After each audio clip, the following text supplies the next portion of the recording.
Assalamu alaikum.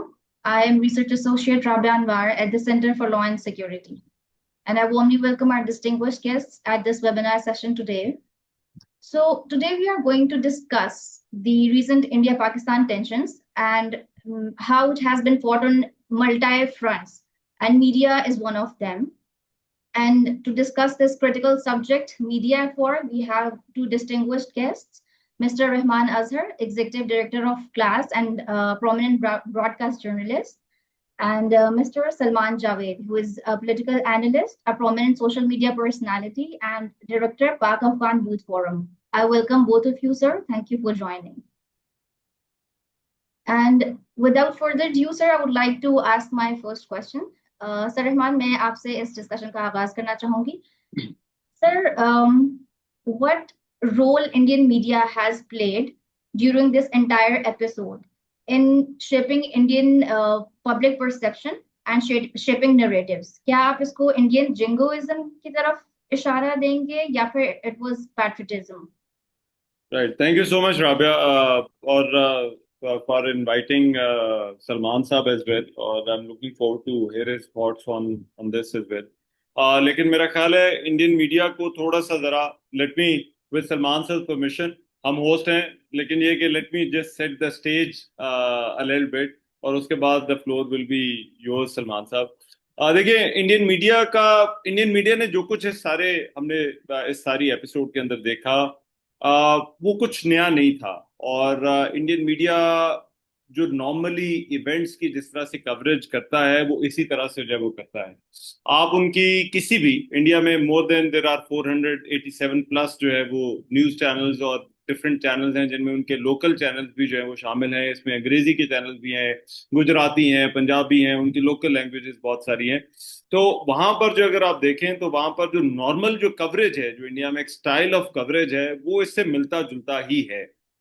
अब मसला ये था इस दफा हुआ ये कि जो है उनका जो टारगेट था वो पाकिस्तान था. और पाकिस्तान एक ऐसा मुल्क है जिसके बारे में पिछले 8-10 सालों में हमने देखा है कि इंडिया के अंदर कोई भी वाकया हो, कोई भी मामला हो तो उसका जिम्मेदार जो है वो पाकिस्तान को ठहराया जाता है. हुकूमत जो है वो ऐसे नैरेटिव को सपोर्ट करती है जो हर चीज पाकिस्तान के साथ या पाकिस्तान की एजेंसीज के साथ जो है वो जोड़ देता है. तो अब उनको एक ऐसा टारगेट नजर आ रहा था या पंचिंग बैग नजर आ रहा था जिस पर वो मतलब कुछ भी कह सकते थे. और फिर उन्होंने किया यही कि उन्होंने कुछ भी कहना शुरू कर दिया. बॉलीवुड की इंस्पिरेशन जो है वो लेते ही हैं. और उनकी आप जो है वो प्रेजेंटेशन जो है वो देख लें उसमें भी आपको उसकी बहुत ज्यादा जो है वो उसकी झलक जो है वो नजर आती है. लेकिन इस मर्तबा हुआ ये कि उनका ये जो सारा जो कुछ वो कवरेज कर रहे थे वो एक्सपोज बुरी तरह से हो गई. इससे पहले वो एक्सपोज नहीं होती थी. दो स्क्रूटनीज थी. एक तो पहला चेक उनके ऊपर जो है वो पाकिस्तान मीडिया का था. ऑब्वियसली वो एक ऐसे मुल्क के बारे में बात कर रहे थे जहां पर मीडिया मौजूद है, जहां पर जर्नलिस्ट मौजूद हैं. तो एक तो फॉरेन रिबटल्स जो हैं वो वहां से आना शुरू होगी.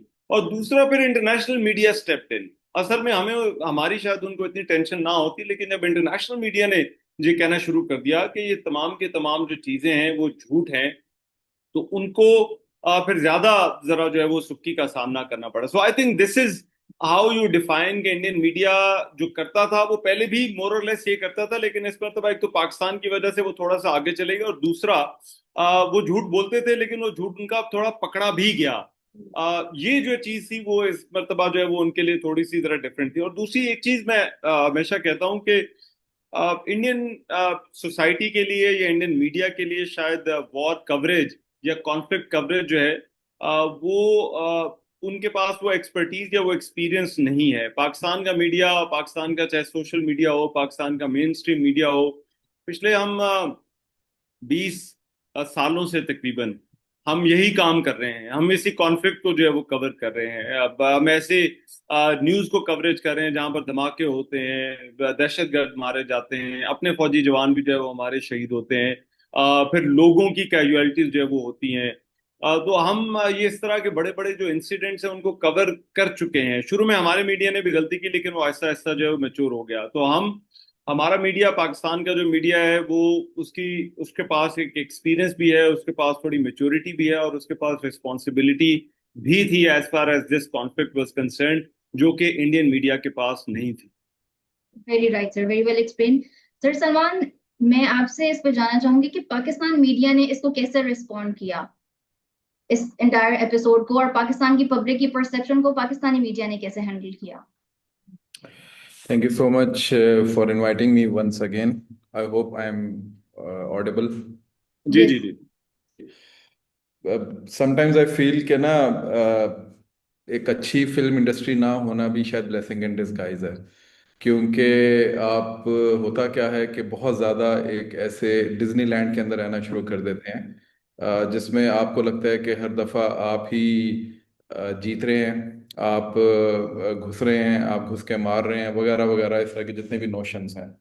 And this actually translated not only into the narrative and discourse or the storytelling side of Indian Bollywood, but also towards Indian mainstream media as well.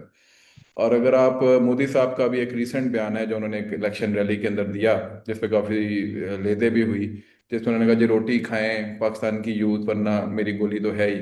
So it's more like you know Bollywood style dialogue delivery और वो सारा कुछ.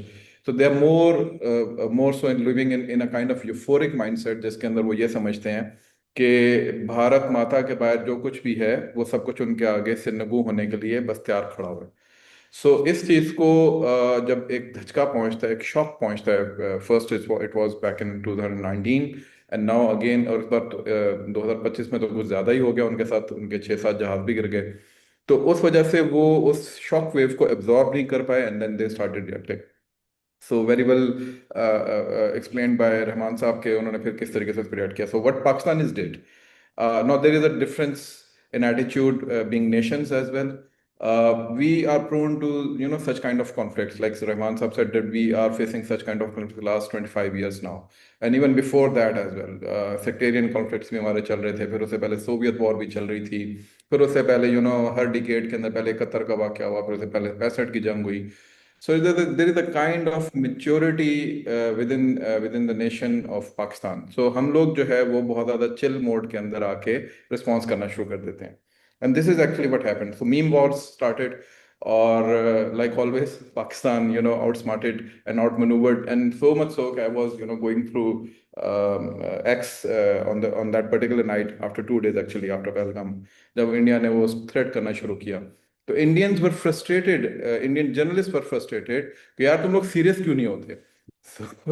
सो ये जो यानी वो ये समझ रहे थे कि हम आपको थ्रेट करेंगे और यहाँ पे जो है ना सारे जो है वो पैनिक मोड शुरू हो जाएगा और पाकिस्तान जो है वो भीगी बल्ली बन के खड़ा हो जाएगा.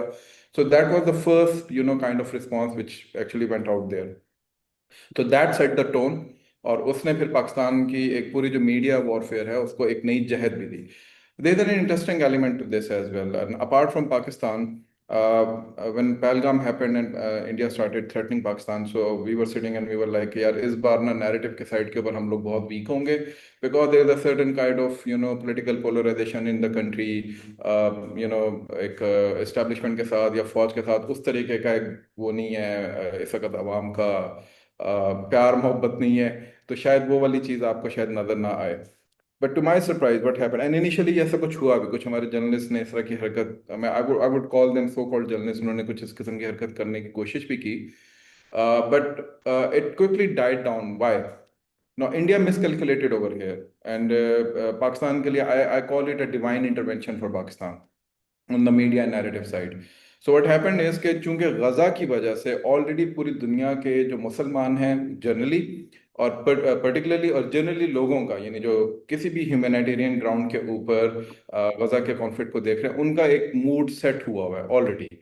सो व्हाट हैपेंड इज कि जिस वक्त ये इंडिया पाकिस्तान का काम शुरू होता है और एक पहलगाम का मसला शुरू होता है, तो कश्मीर कॉज जो है it became a kind of international cause, once again internationalize हो जाता है. और उसमें फिर दुनिया के जो बड़े बड़े स्कॉलर्स हैं, मुस्लिम स्कॉलर्स हैं, वो एक्स के ऊपर आके, अपने सोशल मीडिया के ऊपर आके, अपने यूट्यूब के ऊपर आके इस पे बात करना शुरू कर देते हैं. बड़े बड़े यूट्यूबर्स इसके ऊपर बात करना शुरू कर देते हैं, और एकदम जो नैरेटिव इन्फ्लक्स होता है वो टिल्ट हो जाता है towards the narrative of Pakistan. यानी पाकिस्तान को वो जो एक सपोर्ट सिस्टम चाहिए था on the media narrative side, वो वहां से आ जाता है.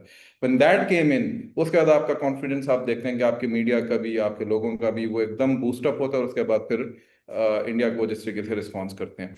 तो हमारा पाकिस्तानी मीडिया भी ओवरऑल अल्हम्दुलिल्लाह, आई वुडेंट से कि जी कि पाकिस्तान ने कोई बहुत ज़्यादा एग्जैजरेट नहीं की होंगी चीज़ें कुछ जगहों के ऊपर, but thoroughly we outmanoeuvred them. The best part for it was कि after very very long time we all sat down and we watched DJ SPR's press conference in detail. So that tells everything, because DJ SPR की press conference को देखना हम सबने छोड़ दिया हुआ था frankly. So this was after a very long time, I mean up to 3 years or 4 years, के हम लोगों ने बैठ के 2-2 घंटे की उनकी press conference देखी हैं। और so Really? much so इतना outsmart किया कि आपने फिर अपनी विक्ट्री स्पीच के बाद आपने पूरे मुल्क के अंदर स्क्रीन्स लगाई और उस पे आपने अपनी प्रेस कॉन्फ्रेंस जो है वो किया। और फिर आपके जो वो जो 6-0 वाली औरंगजेब साहब की और डीजे एसपीआर साहब की भी कुछ स्टेटमेंट्स, फिर वो साइलेंट गाय वाली बातें, तो they all started coming in again once again. तो ये जो Really चीजें nice. बताती हैं कि पाकिस्तान का जो रिस्पॉन्स था that was very calculated, they was a divine intervention as well. और उसके अलावा कुछ हमारा बाय बाय एटीट्यूड भी हम जरा थोड़े से चिल हो गए, तो मैं तो ठीक है यार, संभाल लेंगे। बिल्कुल बिल्कुल सही।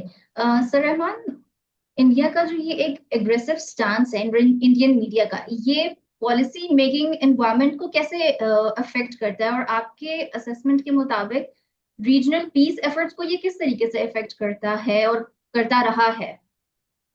अच्छा, और अभी देखें, वहाँ की इंटरनल पॉलिटिक्स को भी थोड़ा समझने की जरूरत है। मैं 2014 के इलेक्शन जब हो रहे थे तो उस वक्त मैं वहां पर था, और उस वक्त बीजेपी और नरेंद्र मोदी की जो राइज थी वो हो रही थी, और बहुत सारे जो इंडिया में भी लोग मौजूद थे उनको अंदाजा शायद उस तरह से नहीं था, लेकिन कि मोदी जो है और ये बीजेपी जो है वो इस तरह से जो है वो इलेक्टोरल कामयाबी जो है वो हासिल करेगी।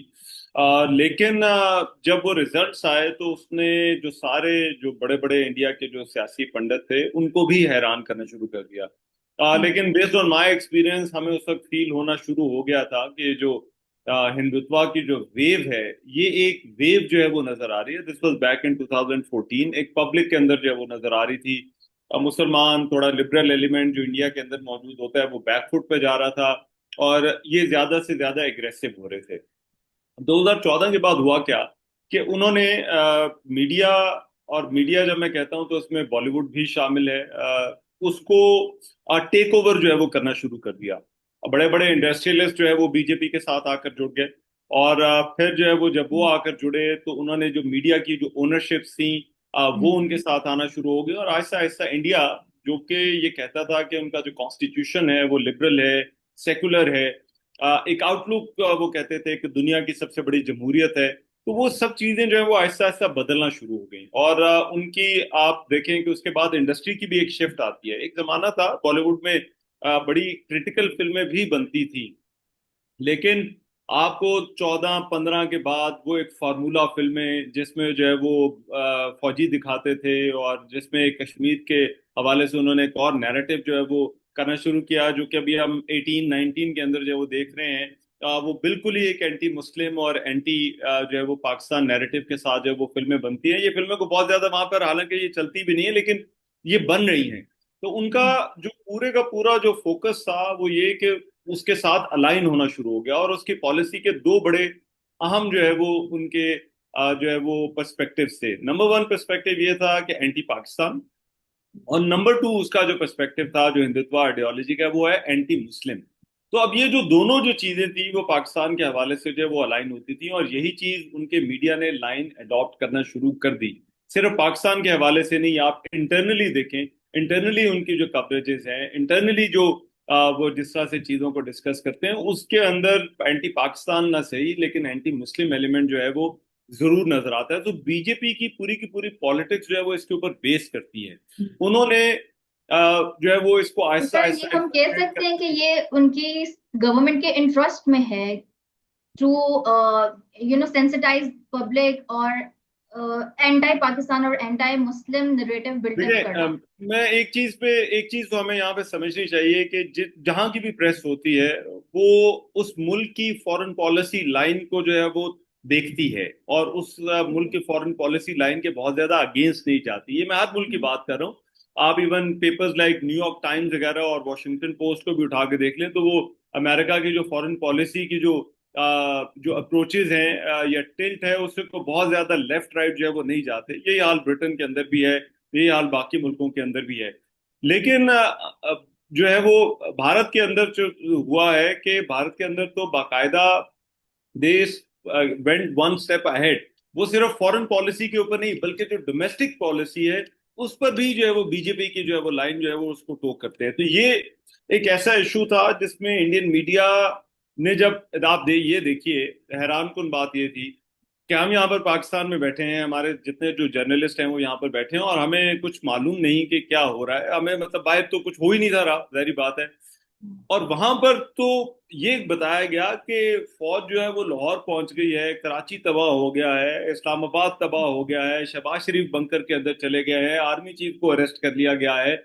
मतलब ऐसे ऐसे लतीफे कि आप ये यकीन करें कि वो हमें सुनकर जो बाहर से जो लोग थे वो हमें मैसेज कर रहे थे कि क्या ये वाकई सब चीजें पाकिस्तान के अंदर हो रही हैं। और हम जिनको आगे जिनसे चेक कर रहे थे वो हम पर हंस रहे थे, वो कह रहे थे यार तुम किस तरह की बातें जो है वो ये पूछ रहे हो, दिस इज नॉट बिलीवेबल। तो ये जो चीज थी, आई think this has damaged India के मीडिया की क्रेडिबिलिटी अ लॉट।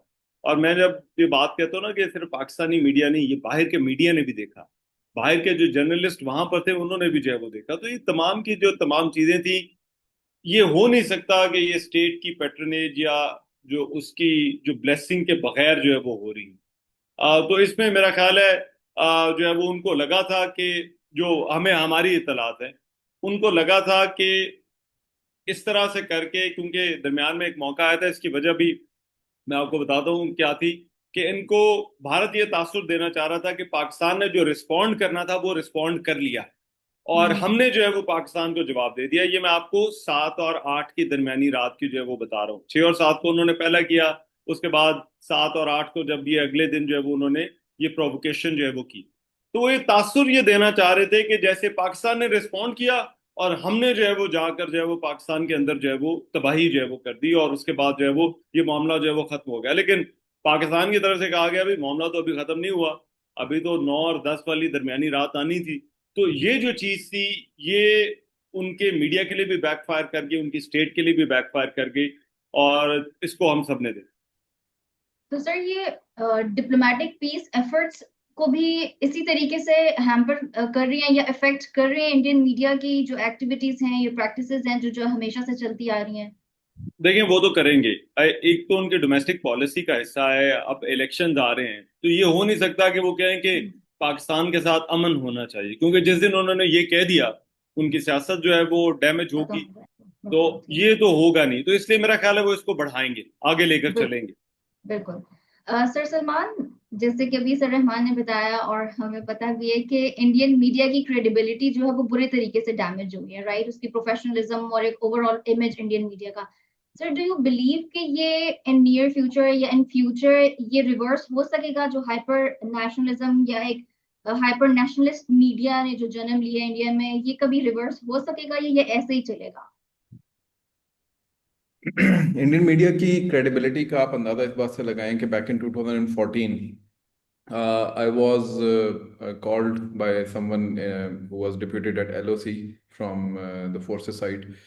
और उस वक्त 2014 के अंदर इंडियन मीडिया के अंदर एक हाइप क्रिएट की गई थी कि किरण सेक्टर जो है LOC के ऊपर, उसके ऊपर पाकिस्तान की तरफ से बहुत ज़्यादा बम्बारमेंट हो रही है, आर्टिलरी फायर हो रही है, घुसपैठिए उस साइड पे घुस रहे हैं। और हमने 3 घुसपैठियों को पकड़ के मार भी दिया और उन्होंने उन तीनों के नाम भी चला दिए। So we were running a website at that time of news media website. और हमने कहा जी हम आते हैं, because nobody from Pakistan was bothered about it. और बरका दत्त, जिनको अभी आप लोग कह रहे हैं कि एक्सपोज हुई हैं, she was there at the forefront on that side, on Kiran side. और वहां वो खड़े होकर जी कि हमने ये भी मार दिया और हमने ये भी मार दिया और हमने ये भी मार दिया। And their army chief at that time he also went on to that side. So what happened is कि हम अगले दिन गए, हमने वहाँ पे उसी जगह के ऊपर खड़े होकर, पीछे इंडियन में पोस्ट नज़र आ रही थी और हमने अपनी फिल्म फिल्म बनाई। और वो जो 3 बंदों का वो क्लेम कर रहे थे, उनमें से एक बंदा जिंदा हमें मिल गया और उसके हमने वो भी कर लिया, रिकॉर्ड भी कर लिया। अच्छा, अगर हमने आके अपनी वेबसाइट पे चढ़ाया, वो अगले दिन सारे इंडियन मीडिया को उठाना पड़ा दायरा और उसके बाद वो सारा जो है वो de-escalate. So this is one example. उसके बाद दूसरी एग्जांपल आपको EU डिसइंफो लैब की मिलती है। 14 साल तक, 15 साल तक वो इस चीज़ को लेके चलते रहे और डिफरेंट मीडिया वेबसाइट्स वो पाकिस्तान के खिलाफ जो है वो एक उनका टारगेट था कि पाकिस्तान को डीमोनाइज किया जाए। और उसके सेंटर के अंदर जो न्यूज़ मीडिया एजेंसी थी, जो अगर आप पूरा उसका मॉडल देखें, जो उसका मैप है, उसमें ANI थी। वो न्यूज़ मीडिया एजेंसी जो अभी भी इंडिया के अंदर चल रही है। थर्ड, अभी ये जो पहलगाम के बाद हुआ और जो जो कुछ रहमान साहब ने जिसके बारे में बताया, तो ये तो एक स्ट्रीक है, एक पैटर्न है। और उसकी क्रेडिबिलिटी की आप बात देखें कि पियर्स मॉर्गन के शो के ऊपर अगर बरकत दत्त को जो है वो शदाब गयास शटअप कॉल दे सकता है, तो उनकी क्रेडिबिलिटी कहाँ गई है? सो अ Very right. Person just running a podcast, who's not even a journalist, who's not even an investigative journalist, if he can shut down a very seasoned journalist, so award-winning journalist, in fact, of India, so it means that they have not only lost their credibility but also their confidence. That's number one. एक शेर खान के नाम से एक x के ऊपर handle है, वो रोजाना बरकत दत्त की उस ट्वीट को QRT करके पूछ रहा था कि आज 15 दिन हो गया, 16 दिन हो गया, वो पायलट बता दे किधर है जो हक आपने पाकिस्तान का पकड़ा था। सो yesterday she quietly deleted that tweet as well. So this shows कि क्या है, तो पूरी दुनिया के अंदर इस वक्त ये चीज इस वक्त आया है। तो मेरा नहीं ख्याल कि this is going to be there is going to be a reversal very easily और very soon for this kind of thing. But 900 से ज्यादा सेटेलाइट चैनल्स हैं इंडिया के अंदर, राइट? और 900 चैनल्स के साथ साथ उनका एक पूरा डिजिटल मीडिया का BJP IT सेल का एक पूरा नेटवर्क है। फिर उसके बाद उनका इंडियन डायस्पोरा है। फिर उन्होंने अभी कोई 7 के करीब अपने डेलीगेशंस भेजे हैं बाहर, जिसमें शशि थरूर भी है, जिसमें और भी लोग हैं। So there will be this actually shows कि how damaged their discourse and their narrative right now, कि उनको ये एक्स्ट्रा माइल, एक एक्स्ट्रा एफर्ट करनी पड़ रही है just to show the world कि नहीं जी, हम ऑपरेशन सिंदूर हमारा जारी है, हम जीत चुके हैं, हमने पाकिस्तान को डैमेज भी किया है। Very but right. जो मैं करना चाह रहा था वो ये है कि ये हमारी तरफ से कंसिस्टेंट एफर्ट होनी चाहिए कि जो शॉर्ट टर्म मेमोरी है ना सिर्फ हमारी बल्कि दुनिया की भी, उसके अंदर ये अब डिस्कोर्स परमानेंट हो जाए कि Indian media and their state back channels और उनकी स्टेट खुद भी, they are not reliable people, उनके ऊपर आप रिलाय नहीं कर सकते इंफॉर्मेशन के लिए। So this is what they are. और ये पूरा पैटर्न एक डोजियर्स हम बनाते हैं ना टेररिज्म के, हमें डोजियर्स बना के देने चाहिए, पूरी दुनिया के डिप्लोमेटिक कोर के अंदर अपने भेजने चाहिए, थिंक टैंक्स के अंदर भेजने चाहिए कि ये इनके मीडिया का पैटर्न है भाई पिछले 25 साल का, उठा के Very देखें और इन्होंने क्या किया हमारे साथ। So kind of research on the media side need to be done, और वो हमें फिर सारे इन इदारों को भेजनी चाहिए। Very right, sir. Thank you very much.